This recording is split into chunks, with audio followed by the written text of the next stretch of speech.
they think, you know, they don't think, but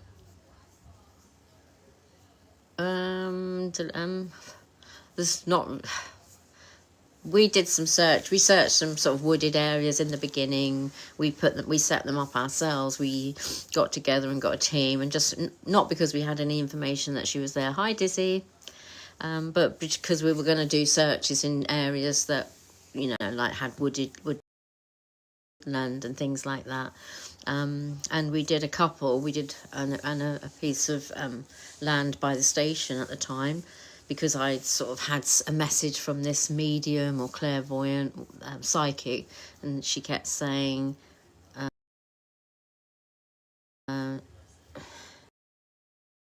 why are you still looking? Because it's my daughter, 20 years. Thank you. And so we did 2 or 3 searches. Yeah, just women. I need to change those 2, because they're really faded. The ones on the bridge at Goring. But I only usually go and do those at night time, because there's not so many cars there.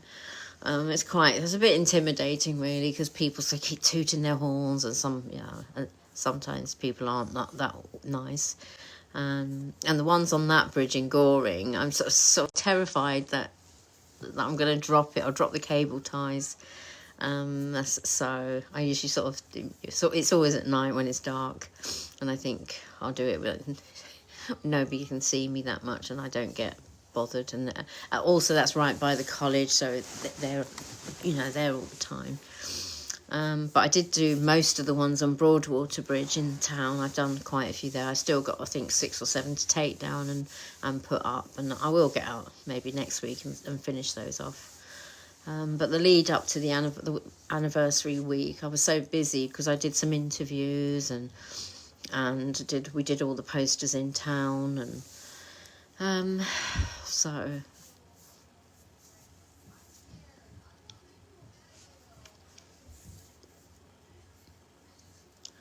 Jemima King. Which one was that? I've done The Vanished. I did the MTV one, which, yeah, I'd never really talk about because I didn't like it.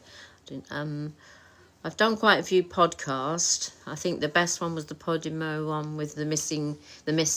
That was the best one. Really well done, sensitively done, and the presenter was really lovely. They've done so many now, but they do them really nicely.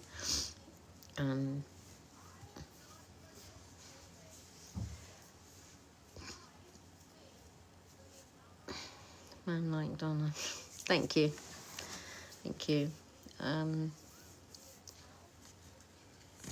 Genuine. Hello, B.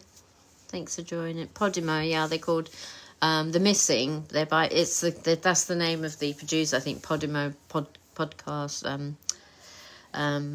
But The Missing. They're sort of done in conjunction with the Missing People charity. They were the ones that contacted me and asked me if I wanted to take part in them, and I did. I think I did that one in lockdown because we had to do it online. I've worked with some other ones. Sean, thank you, Sean. I've done some other ones that I did. The one with Jodie Doherty, I think it was called. He used to be a reporter for the Argus, I think it was. Just wanted to get answers. Any correlation? I don't think so, because she went missing quite a few years before. I mean, I follow it a little bit, but I'm not in depth with any of the other cases because I can't sort of commit to them. I do follow a little, have a little read. But the Claudia Lawrence one is really, really strange, isn't it? Where she sort of went to work and just disappeared, and there's absolutely, I do read up on it, and some of the stories that they come up with, or that people have come up with there, I just think, or they've talked about her sort of victimised her, really. They do victim blame and victim shame these missing people. Lifestyle, things like that, relationships, and it's awful. It really is awful, because these people, these missing people are someone's family member, someone's mummy, someone's sister. They're missing. They may most probably not alive anymore. You know.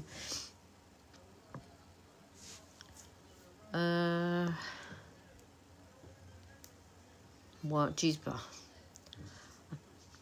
I don't think that she'd just go off and leave her family. She was very, very close to her dad, wasn't she, Claudia?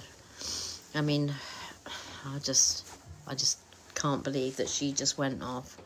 I mean, she was very close to her dad, and he did so much for the missing persons charity. He did loads for them. I met him there once when I went to London.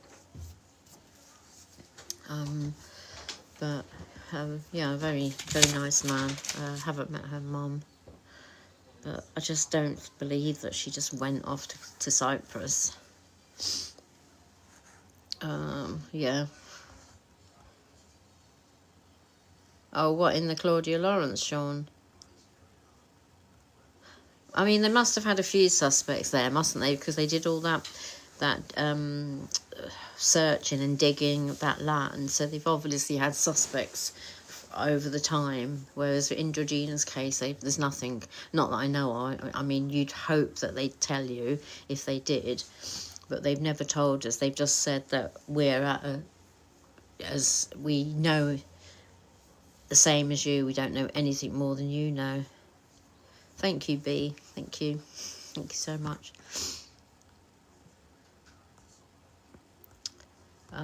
Sorry, I'm just trying to...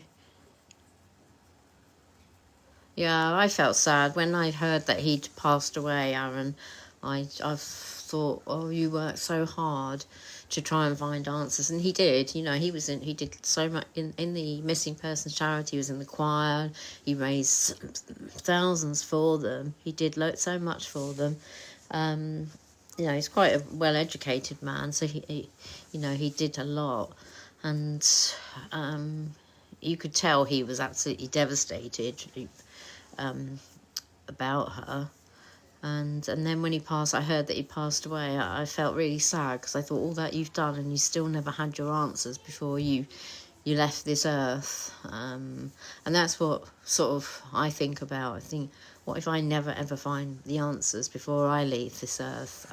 It's a sort of daunting thought, something you think about. Dee Dee, they're okay. They're sort of okay. Caitlin, yeah, 7 years. Ellie, is the poster of her still there by my college, Northbrook? Right.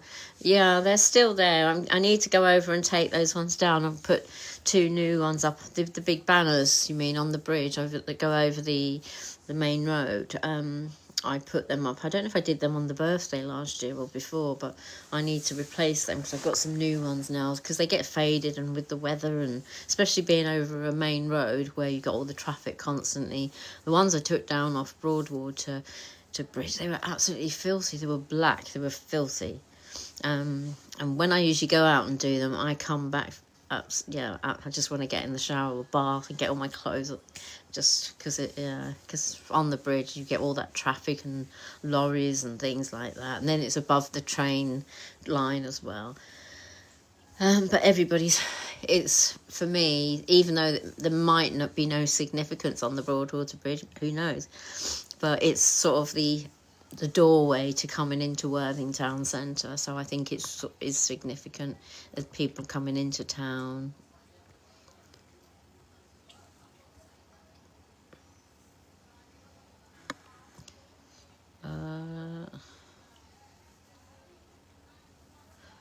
Adele, yeah, it is. I mean, so many people are just, quick to come forward and talk about a person's lifestyle and what they did and what they didn't do, and who they saw them with and what they saw them doing, and this and it's not needed. you know, it's not needed. And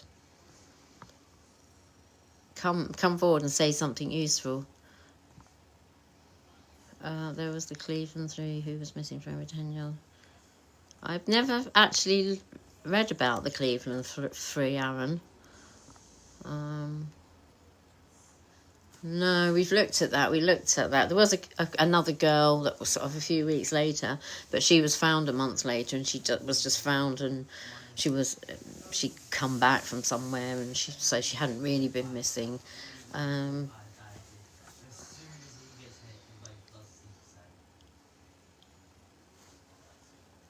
A bag. Do you mean Georgina's bag? Somebody sent me a picture of a bag, but I think it would all have been passed on to the police, but obviously nothing come of it. Yeah, thank you, B. Yeah.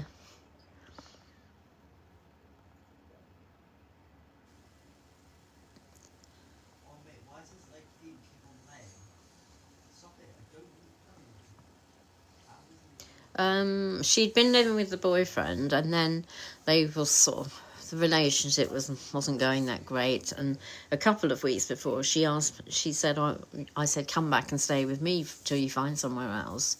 And so I went and picked her things up from there, but she was round there most of the time anyway, and that's why in the beginning we never thought she was missing. I thought she was there, and she just didn't want to tell me because she told me she'd sort of split up from him.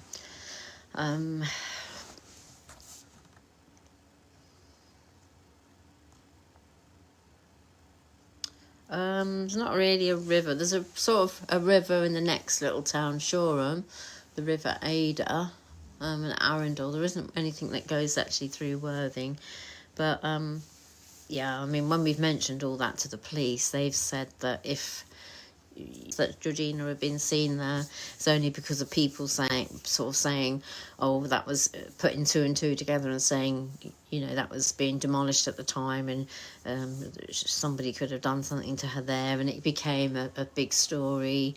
I did ask for it to be searched, and they said no, but the SIO went there and spoke to the building sort of operators there, and he said he'd lifted up a drain or two and had a look down to see what was there, and he said he was reassured by the landowners and the building operators that nobody could come to harm on that site. Also, I was contacted by somebody who was working